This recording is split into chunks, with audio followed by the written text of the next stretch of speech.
अनंत अनंत परम सिद्ध भगवान की 1008 श्री आदिनाथ भगवान की परम पूज्य आचार्य भगवान कुंद कुंद स्वामी की परम पूज्य आचार्य भगवान गुरुवर विशुद्ध सागर जी महाराज जी की 3 कमनों कोटि मुनिराजों की सनातन जैन धर्म की पंच कल्याणक महामहोत्सव की परम पूज्य मुनिवर्षि सुप्रभ सागर जी महाराज की परम पूज्य मुनिवर्षि प्रणत सागर जी महाराज की अंतिम देश वर्तमान स्वामी के शासन में हम सभी व्यस्त हैं और उनकी ये पावन पीयूष देशना हम सभी के लिए परम उपकारी भव्यात्मा अथः पुरुषार्थ करते जीव उस निगोद से निकलता है और जब तक उस पुरुषार्थ का फल उसे प्राप्त नहीं होता तब तक वह पुरुषार्थ ही करता रहता है। जीव ने कितना पुरुषार्थ किया होगा तब जाकर वह निगोद से निकलकर नरक से त्रियंश मनुष्य देव आदि पर्यायों को प्राप्त करता है और उस मनुष्य पर्याय में भी फिर कभी जाकर पुरुषार्थ करके भगवत्ता को प्राप्त करता। कठिन है। इस ब्रह्मांड में अगर महेंद्र सिंह जी कुछ कठिन है तो अनादि के संस्कारों को मिटाना कठिन है। बहुत मेहनत करके जीव अपने उस अनादि के संस्कारों को मिटा पाता है। रोज मात्र परमात्मा के दर पर पहुंचना इतना पुरुषार्थ काफ़ी नहीं है। परमात्मा के पास पहुंचने के बाद भी भीतर की जो राग द्वेष कसायों की सत्ता की जो संस्कार हमारे भीतर पड़े हैं उसे जीतना कठिन। क्रम से मनुष्य बनने के उपरांत भी मिथ्यात्व को जीता, जो कि इस संसार का मुख्य कारण था, जिसके कारण से ये संसार दीर्घ हो रहा था। ऐसा वह दीर्घ संसार मिथ्यात्व के कारण था और पुनः प्रबल पुरुषार्थ प्रबल मेहनत करते हुए जीव ने उस मिथ्यात्व के भी टुकड़े कर दिए। जो सच्चे देव शास्त्र गुरु पर श्रद्धा ना होने के परिणाम थे, विपरीत मिथ्यात्व यानी जो देव शास्त्र गुरु से विपरीत थे उन पर जो श्रद्धान था, ऐसे उस विपरीत श्रद्धान को तोड़ते हुए 3 टुकड़े कर दिए। उस मिथ्यात्व के सम्यक प्रकृति और वह मिथ्यात्व रूपी 3 टुकड़े हो गए। और जैसे ही सम्यक प्रकृति उदय में आ गई, पहले गुणस्थान से जीव सीधे चौथे गुणस्थान में पहुंचा। वहाँ 25 दोषों से रहित देव शास्त्र गुरु पर श्रद्धान करने का पुरुषार्थ प्रारंभ किया और भीतर ही भीतर वह सम्यक दृष्टि जीव उस मछली जैसा तड़पता रहा कि कब वह दिन आए कि मैं संयम को प्राप्त कर लूँ, मोक्ष मार्ग को प्राप्त कर लूँ। वह तड़पता निर्णय करते करते अणुव्रतों को ग्रहण करता है और अणुव्रतों के साथ साथ वह 5वां गुणस्थान भी प्रकट कर लेता है। 5वें गुणस्थान में पुनः पुरुषार्थ 6वें गुणस्थान में पहुंचने का, जहां महाव्रतों के द्वारा अपने उस आत्म उत्थान का पुरुषार्थ चरम सीमा की ओर ले जाने का। 28 मूल गुणों को धारण करते हुए निर्गुण दिगंबर भेष के साथ साथ आत्मा की साधना प्रारंभ हो गई। सामायिक स्वाध्याय, तप आदि के द्वारा कर्मों की क्षपणा करना प्रारंभ किया। छठवा, सातवां, छठवां ये दोलायमान स्थिति होती रही। उन निर्ग्रंथ मुनिराजों की निर्णय हो गया था। चौथा गुणस्थान प्रकट कर लिया था, तभी निर्णय हुआ था ये सम्यक दृष्टि बना है, मतलब अर्ध पुद्गल परावर्तन काल में ये भगवत्ता को प्राप्त होगा। ज्ञानियों, अगर कुछ प्राप्त कर पाओ नहीं कर पाओ, जीवन में इतना अवश्य कर लेना कि सब विकल्पों को छोड़कर निहालचंद जी सच्चे देव शास्त्र गुरु पर श्रद्धान करके सम्यक दर्शन तो प्राप्त कर ही लेना। संयम जब मिले तब मिले, जिस पर्याय में मिले उस पर्याय में मिले, पर अगर सम्यक दर्शन भी प्राप्त कर लिया, सच्चे देव शास्त्र गुरु पर मां श्रद्धान भी कर लिया, विश्वास मानना आपको रिजर्वेशन मिल गया, आप भगवान बनोगे। भले ही काल लंबा लग जाए, पर भगवान बनने का निर्णय और भगवान बनने का टिकट मिल गया। उन्होंने भी टिकट बना लिया और वह टिकट को कन्फर्म करने के लिए तपस्या करते हुए 7वां गुणस्थान, 8वां, 9वां, 10वां क्रम से कर्मों की निर्जरा करते हुए वे ध्यान में लीन होते गए। जितनी ध्यान की विशुद्धि बढ़ती गई, उतनी ही कर्मों की निर्जरा होती गई।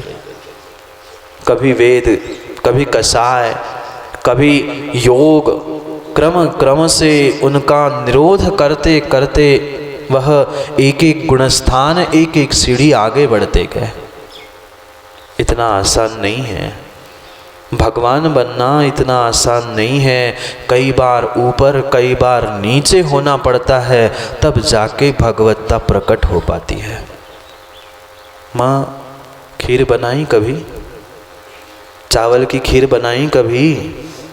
कितनी बार वह चावल ऊपर फिर नीचे, फिर ऊपर फिर नीचे, ऊपर नीचे करते करते जाके कभी वह खीर बनती है। ऐसे ही भगवान जो भी बनता है वो कई बार नीचे भी आता, कई बार ऊपर चढ़ता, कभी 3रा गुणस्थान, कभी 11वां गुणस्थान, क्योंकि जो 11वें गुणस्थान में पहुंचता है नियम से 3रे, पहले, चौथे या 6वें गुणस्थान में भी पहुंचता है।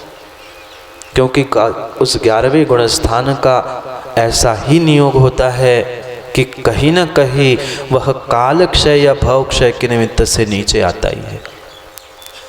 जितना बहिरंग पुरुषार्थ करना था वह 6वें 7वें गुणस्थान में कर लिया। पिछी, कमंडल, महाव्रत, तपस्या, उपवास, एकासन, अंतरंग बहिरंग सब तपस्या हो गई। अब मात्र अंतरंग की तपस्या, ध्यान में लीन होकर वह कर्मों की निर्जरा प्रारंभ हो गई। 10वें गुणस्थान से छलांग लगाते हुए 12वें गुणस्थान में पहुँचे, और जैसे ही वे 12वें गुणस्थान में पहुँचे, पुनः वह शुक्ल ध्यान के द्वारा, जो सर्वोत्कृष्ट ध्यान कहा जाता है, ऐसे शुक्ल ध्यान के द्वारा कर्मों की निर्जरा करना प्रारंभ किया। पहले कर्मों के मोटे मोटे टुकड़े किए, अब बादर कृष्टि के द्वारा उन्हीं कर्मों के छोटे छोटे टुकड़े किए। अब जो छोटे छोटे टुकड़े भी थे, उन कर्मों को भी निकाल कर बाहर करने का प्रयास कर। 12वें गुणस्थान में जो सबसे बड़ा शत्रु था जीव का, वह मोहनी कर्म पर पुरुषार्थ प्रारंभ हुआ। क्योंकि जिसने मोहनीय को जीता उसने सब कुछ जीता। 10वें गुणस्थान के अंत समय में जैसे ही मोहनी कर्म का नाश हुआ, 12वां गुणस्थान प्रकट हुआ। अब 12वें गुणस्थान में 3 और कर्म शेष थे जो कि घातिया कर्म थे। उन घातिया कर्मों पर पुरुषार्थ किया और घातिया कर्मों का भी नाश करते हुए वे 13वें गुणस्थान में पहुंच गए और बन गए वह केवली भगवान। वह अनंत चतुष्टय प्रकट हो गया, समोशरण आदि बहिरंग विभूति प्राप्त कर ली, वह आदिनाथ भगवान तीर्थंकर बन गए। अभी तक तीर्थंकर प्रकृति का उदय नहीं था, भले ही तीर्थंकर बनने वाले थे, गर्भ कल्याणक, जन्म कल्याणक, तप कल्याणक सब कुछ हो गया था, पर फिर भी अभी बालक थे, मुनिराज थे, तीर्थंकर नहीं थे। जैसे ही 13वां गुण स्थान प्रकट हो गया, वह सौधर्म कुबेर दौड़े पड़े आए, दौड़े चले आए। कुबेर ने रचना की उस समोशरण की। भगवान समोशरण में बैठे और दिव्य देशना के द्वारा भगवान उन भगवान आत्माओं को समय समय पर उपदेश देते रहे। दिन में 4-4 बार दिव्य ध्वनि खिरी, कभी यहाँ कभी वहाँ, करते करते पूरे ब्रह्मांड के उन जीवों के कल्याण के लिए उपदेश देते हुए पुण्यात्मा के नियोग से यत्र तत्र विहार भी हो गया। और विहार उपदेश करते करते समय हो गया। महेंद्र नायक जी, समय हो गया भगवान का विहार करने का, इस संसार से मुक्त होने का समय हो गया। सब कर लिया, पर का सब उपकार हो गया। अब स्वयं के उपकार के लिए भगवान ने निर्णय कर लिया, बस अब वह जो मुक्ति लक्ष्मी की आस लगी है, अब मुझे उसे प्राप्त करना है। चंद समय वह 13वें गुणस्थान में ध्यान में लीन हो गए और 13वें गुणस्थान में ध्यान में लीन होते होते उन्होंने 14वां गुणस्थान प्रकट कर लिया। और 14वां गुणस्थान प्रकट करते करते उन्होंने वह मार्ग कर लिया, जहाँ अंतिम शुक्ल ध्यान में मात्र 5 रस्व बीजाक्षर अ ई ऋ और ऋ हो गया भगवान का। भगवान के निर्माण कल्याण महामहोत्सव की सभी लोग बोली जय हो, जय हो, जय हो, जय हो, जय हो, जय हो। भगवान का मोक्ष हो गया। जीवन भर की साधना, कई भवों की साधना आज फलीभूत हो गई। जो निगोद से निकलकर पुरुषार्थ किया था, आज सिद्धालय में पहुंचने का वह पुरुषार्थ फलीभूत हो गया।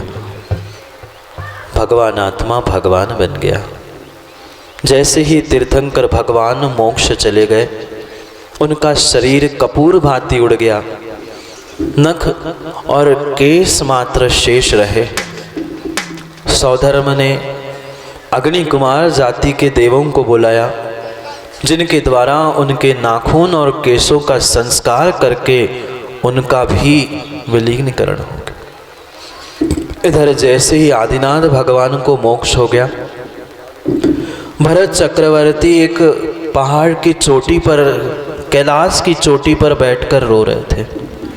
भगवान आदिनाथ का मोक्ष कहाँ हुआ पता? कहाँ पे? मोक्ष इस मध्य लोक में कहाँ से मोक्ष चले गए पता है? बानपुर से नहीं, कैलाश पर्वत से उस मोक्ष को पधार गए, अपनी मुक्ति लक्ष्मी को प्राप्त कर लिया। और नियोग देखो, 4 दिन से यहाँ थोड़ी सी गर्मी पड़ रही थी और इंदु कल से देखना, अब कैलाश पर्वत बनना था, भगवान का मोक्ष होना था, तो आज मौसम भी इतना ही ठंडा हो गया था, सबके मुंह से भाप निकल रही है। कैलाश पर्वत बनाएं कैसे? बाहर से बनाओ नहीं बनाओ, वह प्रकृति कह रही हम तो सबके साथ है, और भगवान के उस मोक्ष कल्याण को मनाने पहुंच ही गए। वह मौसम भी वैसे ही हो गया जैसे कैलाश पर्वत में होता है। ये नियोग होता है। उस कैलाश पर्वत पर भरत चक्रवर्ती भी रोते बिलखते बैठ गया। सौधर्म पहुंच गया पूछने के लिए, क्यों? पिताजी का मोक्ष हो गया, जीवन भर की कई भावों की साधना फलीभूत हो गई और तुम रो रहे हो, बिलख रहे हो, क्या तुम्हें अच्छा नहीं लगा? वह चक्रवर्ती कहता है मुझे अच्छा तो लगा, बहुत बहुत अच्छा लगा। भगवान ने पुरुषार्थ किया, मोक्ष ही जाने के लिए किया था, वे मोक्ष जाएंगे ये भी मुझे विश्वास था, पर रो क्यों रहे हो फिर? भगवान मोक्ष जाने का मुझे दुख नहीं है, भगवान ने मोक्ष प्राप्त कर लिया इसका तो आनंद है, पर जो समो शरण में बैठकर मैं प्रश्न पूछता था, जिज्ञासाओं का समाधान करता था, मैं भी मोक्ष चलने के पुरुषार्थ कर सकता हूँ, मैं भी केवल ज्ञान प्राप्त कर सकता हूँ, पर फिर भी भगवान को जो प्रश्न पूछने का और उनसे भगवान से प्रश्न के उत्तर प्राप्त करने का जो आनंद था, वह आनंद मेरा चला गया, इसलिए मैं रो रहा हूँ। वह समझाकर सौधर्म उसे पुनः ले आया। सभी देवों ने मिलकर भगवान के मोक्ष कल्याण की पूजा भी की।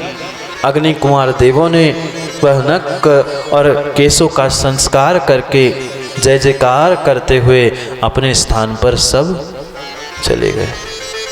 समय हो गया चले जाने का, इंदु समय हो गया जाने का, जाओ, सबको जाना है। क्यों महेंद्र? सबको जाना है, आप लोगों को नहीं जाना? बानपुर वालों आप लोगों को नहीं जाना? घरे नहीं, सिद्धालय। समय हो गया है, कुछ करो नहीं करो, जीवन भर में इतना पुरुषार्थ कर लो कि सच्चे देव शास्त्र गुरु पर श्रद्धा बनाए रखना, विश्वास मानना। इस भव में नहीं, अगले भव में पक्के आप भी भगवान बनोगे, पर भगवान पर और गुरु पर श्रद्धा बनाए रखना। समय हो गया, भगवान मोक्ष चले गए। भगवान के मोक्ष कल्याण को भी हमें पूजा के द्वारा, भक्ति के द्वारा समझना है। पुनः समय पर, समय की बात के लिए समय पे मिलते हैं, क्योंकि समय पे किया गया काम समय को दिलाता है। बोले भगवान महावीर स्वामी की।